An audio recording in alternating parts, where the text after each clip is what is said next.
Plus two കഴിഞ്ഞ് എന്ത് ചെയ്യണമെന്ന് എന്നോട് കുട്ടികൾ ചോദിക്കുന്ന സമയത്ത് ഞാൻ പറയുക പ്ലസ് ടു കഴിഞ്ഞൊരു ബ്രേക്ക് എടുക്കണമെന്ന് പറയാം. എന്തിനു വേണ്ടിയാണ് പ്ലസ് ടു കഴിഞ്ഞൊരു ബ്രേക്ക്? പ്ലസ് ടു കഴിഞ്ഞ് ബ്രേക്ക് എടുത്താൽ ഒരു വർഷം വെറുതെ പോകില്ലേ എന്നൊക്കെ കുട്ടികൾ ചോദിക്കും.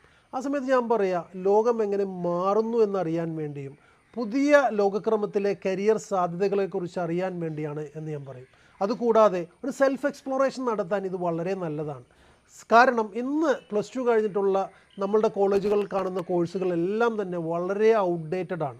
ഈ ഔട്ട്ഡേറ്റഡ് ആയിട്ടുള്ള ഒരു കോഴ്സ് പഠിച്ച് 4 വർഷം കളയുന്നതിലും എത്രയോ ഭേദമാണ് ഒരു വർഷം സമയമെടുത്തുകൊണ്ട് നമ്മൾക്ക് സെൽഫ് എക്സ്പ്ലോർ ചെയ്യുവാനും മറ്റ് കരിയർ സാധ്യതകളെക്കുറിച്ച് പഠിക്കുവാനും ലോകം മാറുന്നതിനെക്കുറിച്ച് അറിയുവാനും ഒക്കെ നമ്മൾ ശ്രമിക്കുന്നത്. ശരിക്കും ഇത് വളരെ നല്ലൊരു സ്റ്റെപ്പാണ്. കാരണം ഇങ്ങനെ നമ്മൾ നിൽക്കുന്ന സമയത്ത് നമുക്ക് വ്യക്തമായ രീതിയിൽ നമ്മെ മനസ്സിലാക്കാൻ സാധിക്കും.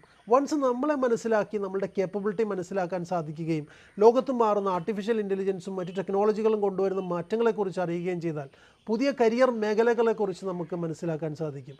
കൂടാതെ സ്കൂളിലും കോളേജിലും പോയി മാത്രമേ എനിക്ക് പഠിക്കാൻ കഴിയൂ എന്ന ചിന്താഗതി മാറ്റാൻ സാധിക്കും. വൺസ് ഈ ഒരു ചിന്താഗതി മാറ്റിയാൽ തന്നെ നമുക്ക് ക്രിയേറ്റേഴ്സിൽ നിന്ന് പഠിക്കാം, ഓപ്പൺ എ അക്കാഡമിയിൽ നിന്ന് പഠിക്കാം, അല്ലെങ്കിൽ നാസയിൽ നിന്ന് ഡയറക്റ്റ് പഠിക്കാം, നമുക്ക് ആന്ത്രോപിക് ക്ലൗഡിൻ്റെ അവരുടേതായ കോഴ്സുകളൊക്കെ പഠിക്കാം. നമുക്ക് ഒരുപാട് മേഖലകളിൽ നമുക്ക് എക്സ്പ്ലോർ ചെയ്യാനും ഒരുപാട് മേഖലകളിൽ റിസർച്ച് ചെയ്യാനും സാധിക്കും.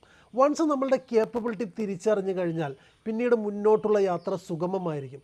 സ്വന്തം എഡ്യൂക്കേഷൻ നമുക്ക് ഡിസൈൻ ചെയ്യാൻ സാധിക്കും. ഇങ്ങനെയുള്ളൊരു കേപ്പബിലിറ്റിയാണ് നമ്മൾ ബിൽഡ് ചെയ്തെടുക്കേണ്ടത്. അല്ലാതെ കേവലം ഏതെങ്കിലും യൂണിവേഴ്സിറ്റി തരുന്ന ഒരു കോഴ്സിൻ്റെ പുറകെ പോയി 4 വർഷം കളഞ്ഞ് വീണ്ടും എന്ത് ചെയ്യണമെന്ന് പറയുന്ന ഒരു ബാക്ക് ടു സ്ക്വയർ വൺ എന്ന് പറയുന്ന ഒരു മോഡലിലേക്ക് വരാതിരിക്കാൻ ഇത് വളരെയധികം ഹെൽപ്പ് ചെയ്യും. അതുകൊണ്ട് തന്നെ ഏതൊരു കുട്ടി നിങ്ങളുടെ പരിചയത്തിലുണ്ടെങ്കിലും പ്ലസ് ടു കഴിഞ്ഞ ഒരു കുട്ടിയാണെങ്കിൽ നിങ്ങൾ അവരോട് പറയുക, പ്ലസ് ടു കഴിഞ്ഞ് നിങ്ങൾ ഒരു വർഷം ബ്രേക്ക് എടുക്കുക, നിങ്ങളുടെ കരിയറിന് നിങ്ങളുടെ ലൈഫിനൊരു മീനിങ് കൊണ്ടുവരിക എന്ന് നിങ്ങൾ കൃത്യമായി തന്നെ അവർക്ക് പറഞ്ഞു കൊടുക്കണം.